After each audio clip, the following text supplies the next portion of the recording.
నమస్తే, నేను మీ SRK. GST, goods and service tax. తెలుగులో దీన్నే వస్తు సేవల పన్ను అని అంటారు. ఒకే దేశం ఒకే పన్ను అనే నినాదంతో ఈ జిఎస్టిని ముందుకు తీసుకొచ్చింది కేంద్రంలోని మోడీ ప్రభుత్వం. జూలై 1, 2017 నుండి దేశవ్యాప్తంగా ఒకే ట్యాక్స్ని జిఎస్టి రూపంలో అమల్లోకి తీసుకొచ్చింది మోడీ ప్రభుత్వం. జిఎస్టికి రాకముందు 17 రకాల పన్నులను ఇష్టారాజ్యంగా విధిస్తూ సామాన్యుడిని దోచుకున్నారు పాత ప్రభుత్వాలు. కానీ దేశవ్యాప్తంగా అన్ని చోట్ల విధించే వివిధ ట్యాక్సులు జిఎస్టిలో కలిపేసి దేశవ్యాప్తంగా ఒకే వస్తువును ఒకే ధరగా స్థిరపరిచారు మోడీ గారు. ప్రపంచంలో ఇప్పటికే 150 దేశాలలో ఈ జిఎస్టి అమల్లో ఉన్నది. జిఎస్టి సామాన్యుడికి వరంలా మారింది. దేశవ్యాప్తంగా ఒకే రకమైన పన్ను వసూలు చేయాలన్న ప్రతిపాదన నుండి పుట్టుకు వచ్చిందే ఈ జిఎస్టి. అంటే వస్తు సేవల పన్నులు గత ప్రభుత్వాల నిలకడలేని నిర్లక్ష్యపు పన్నుల వసూళ్ల వలన చెల్లించేవాడికే ట్యాక్స్, మోసేవాడికి అధిక బరువు అన్నట్లుగా సామాన్యుడు అమ్మలేక కొనలేక ఇలా చాలా ఇబ్బందులు పడేవాడు. మోడీ గారు ఈ ట్యాక్స్లన్నింటినీ జిఎస్టి కిందకు తెచ్చి ప్రజలకు ఊరట కలిగించారు. పన్నుపై పన్ను వేసే ఈ పద్ధతిని నిర్మూలించారు మోడీ గారు. అస్సలు ట్యాక్స్ అంటే ఏమిటి? మనం వస్తువులపైన కొన్నప్పుడు మనపై వేసే పన్నును, లేదా మనకు గల ఆదాయం పైన విధించే పన్నును, లేదా ఇల్లు భూమి లాంటి ఆస్తులపైన విధించే పన్నులను ట్యాక్స్ అంటారు. ఇలా విధించి వసూలు చేసిన ట్యాక్స్ నేరుగా ప్రభుత్వంకు వెళ్తుంది.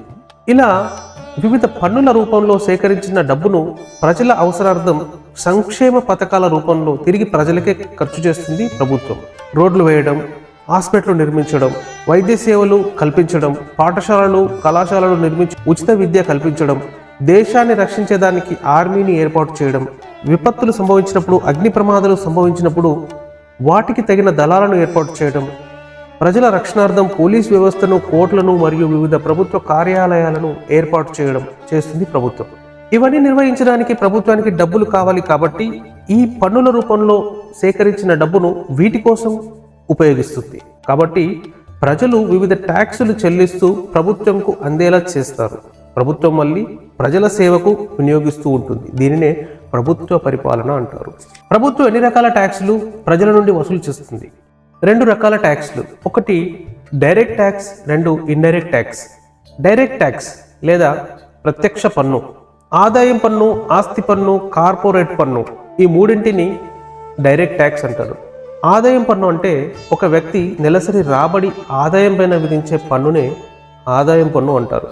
ఆస్తి పన్ను అంటే ఒక వ్యక్తి కలిగి ఉన్న ఇల్లు భూములపైన ప్రతి నెల పన్ను ప్రభుత్వానికి చెల్లించాలి. దీనినే ఆస్తి పన్ను అంటారు. రెండవది ఇండైరెక్ట్ పన్ను లేదా పరోక్ష పన్ను. ఇండైరెక్ట్ పన్ను అంటే ఏదైనా సర్వీస్ ఉపయోగించినప్పుడు, ఏదైనా వస్తువు కొన్నప్పుడు వాటిపై వేసే ట్యాక్స్ను ఇండైరెక్ట్ ట్యాక్స్ లేదా ఇండైరెక్ట్ పన్ను అంటారు. ఇది నేరుగా ప్రభుత్వానికి వెళ్ళదు. వినియోగదారుడు ఓనర్కు చెల్లిస్తే ఓనరు ప్రభుత్వానికి చెల్లిస్తాడు. ఈ ఇండైరెక్ట్ ట్యాక్స్లో చాలా ఉన్నాయి. సర్వీస్ ట్యాక్స్, ఎక్సైజ్ ట్యాక్స్, అదనపు ట్యాక్స్, వినోదం ట్యాక్స్, అమ్మకం ట్యాక్స్, విలాసవంతమైన వాటిపైన విధించే ట్యాక్స్. ఇప్పుడు జిఎస్టికి వస్తే గూడ్స్ అండ్ సర్వీసెస్ అని మనం చెప్పుకున్నాము. ఇలా ఏ ట్యాక్స్ అయితే జిఎస్టితో సంబంధం ఉంటుందో ఆ ట్యాక్స్లన్నీ అనగా పరోక్ష పన్నైన ఇండైరెక్ట్ ట్యాక్స్ జిఎస్టి కిందికే వస్తాయి. ఇంకా వివరంగా చూస్తే మనం కొనే ప్రతి వస్తువు వెనుక వస్తువు తయారీదారి, పంపిణీదారి, చిల్లర వర్తకుడు, వినియోగదారుడు ఉంటారు.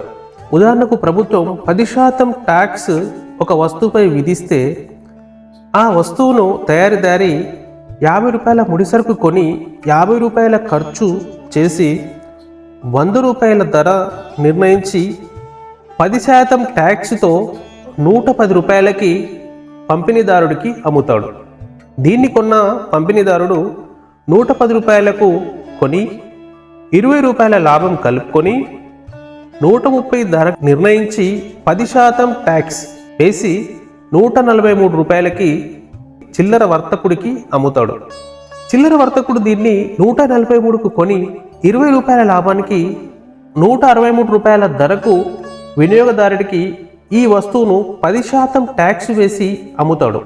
మొత్తం 179 రూపాయల 3 పైసలు చెల్లించి ఈ వస్తువును సొంతం చేసుకుంటాడు వినియోగదారుడు. ఇదంతా జిఎస్టి రాకముందు ఇలా పన్ను మీద పన్ను చెల్లిస్తూ వినియోగదారులైన సామాన్యులపై ఈ భారం మొత్తం పడుతూ ఉండేది. దీన్నే కాన్కేడింగ్ ట్యాక్స్ అని అనేవారు.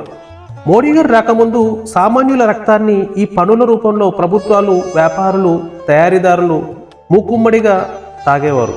కానీ మోడీ గారు వచ్చాక దీనికి స్వస్తి చెప్పి జిఎస్టిని ఆవిష్కరించారు.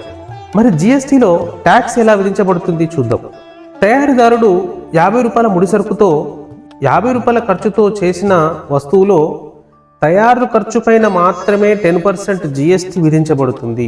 దీనివలన 50 రూపాయలు ప్లస్ 50 రూపాయలు 100 రూపాయలు వస్తువు ధర, తయారీ ఖర్చు పైన విధించిన 10% జిఎస్టి వలన 5 రూపాయలు చేరి చివరిగా 105 రూపాయల ధరతో పంపిణీదారుడి వద్దకి చేరుతుంది.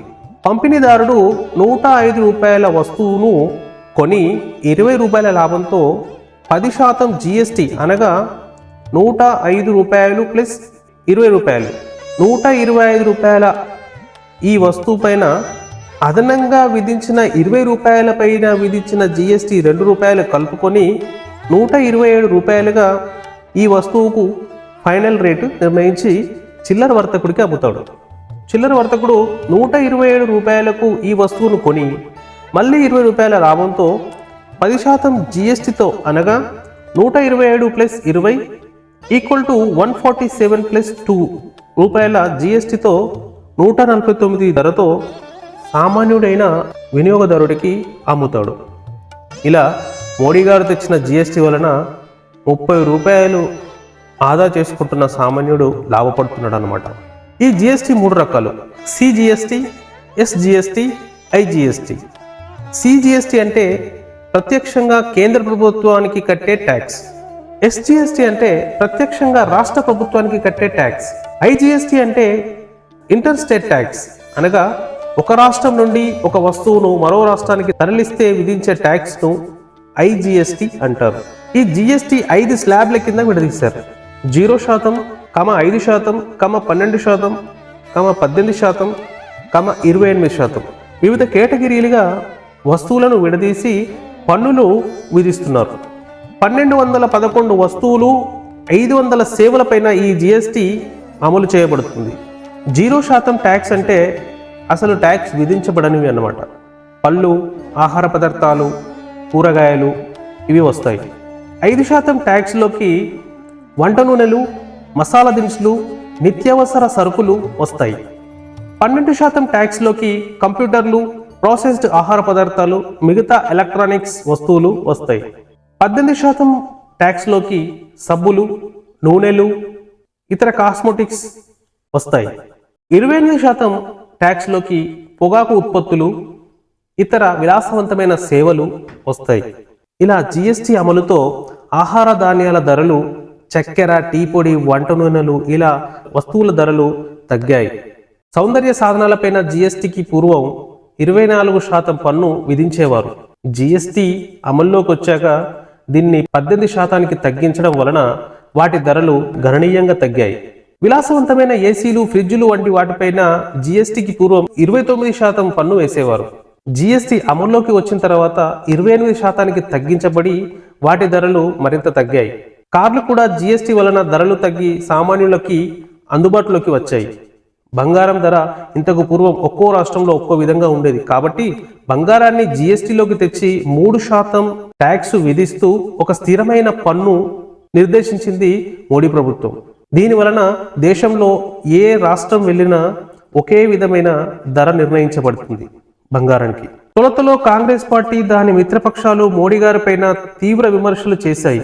తప్పుడు వాదనలు, తప్పుడు ప్రచారాలతో ప్రజలలో ఆందోళనలు సృష్టించాయి. కానీ జిఎస్టి అమలయ్యాక ప్రజలు ధరల తగ్గుదలను చూశారు. తయారీదారి, వర్తకుడు, వినియోగదారులు తక్కువ ట్యాక్స్, ఎక్కువ లాభాలు చూశారు. ఇలా అందరూ లాభపడడం గమనించి మోడీ గారిని అందరూ అభినందించారు. జిఎస్టి మోడీ గారు తెచ్చిన ఒక గొప్ప ఆవిష్కరణ అని కొనియాడారు. జిఎస్టి వలన ప్రయోజనం ఏమిటి అంటే 17 రకాల మొత్తం పాత ట్యాక్స్లు జిఎస్టిలో విలీనం చేశారు. కాబట్టి మనం ఏ వస్తువు కొన్నా కానీ 17 ట్యాక్స్ల గురించి చూడకుండా జిఎస్టి వేశారా లేదా అని చూస్తే సరిపోతుంది. ఈ విధంగా ఇంతకు ముందు జిఎస్టికి పూర్వం అనేక ట్యాక్స్ల వలన చాలా మంది ట్యాక్స్లు కట్టకుండా ఎగ్గొట్టేవారు. కానీ ఇప్పుడు అన్ని ట్యాక్స్లు జిఎస్టి కిందికి వచ్చి ట్యాక్స్ కట్టే శాతం తగ్గడం వలన ఇప్పుడు అందరూ ట్యాక్స్ కడుతున్నారు. కాబట్టి దేశ ఆర్థిక స్థితి పెరుగుతుంది. ఇలా అందరూ ట్యాక్స్ కడుతూ వెళితే దేశంలో బ్లాక్ మనీ కూడా తగ్గుతుంది. ట్యాక్సులు తగ్గడం వలన మన దేశంలో వ్యాపారం చేయడానికి విదేశీ వ్యాపారులు వస్తారు. వరుసగా మన దేశంలో వివిధ వస్తువులు తయారు చేస్తారు. దాని వలన మన దేశ జీడిపి పెరుగుతుంది. ఆల్కహాల్, పెట్రోలియం, ఎలక్ట్రిసిటీ పైన జిఎస్టి లేదు. వీటిని కూడా జిఎస్టి కిందకు తీసుకువస్తే వీటి కనీస ధరలు తగ్గి వినియోగదారులకు ప్రియమవుతాయి. వినియోగదారులైన ప్రజలకు లాభం చేకూరుతుంది. జిఎస్టి మొదలెట్టిన నాటి నుండి ఇప్పటి వరకు ప్రతి ఏటా ఎంత వసూలు చేసింది? 2017-18 నాటికి 95,600 కోట్ల జిఎస్టిని వసూలు చేసింది ప్రభుత్వం.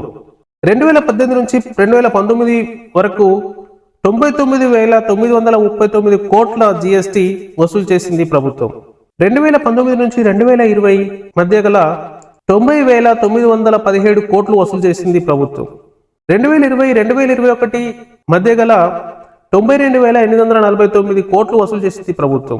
2021-2022 మధ్య గల 1,44,616 కోట్లు వసూలు చేసింది ప్రభుత్వం. 2022-2023 మధ్య గల 1,61,497 కోట్లు వసూలు చేసింది ప్రభుత్వం.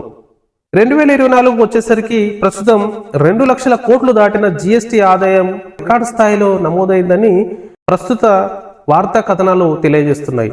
అందరూ సక్రమంగా పన్నులు కడితే దేశ ఆర్థిక స్థితి ఏ విధంగా మెరుగుపడుతుందో చేసి చూపించారు మన మోడీ గారు. ఈ వీడియో మీకు నచ్చినట్లయితే లైక్ చేయండి, షేర్ చేయండి, సబ్స్క్రైబ్ చేయండి, మా ఛానల్ని ప్రోత్సహించండి.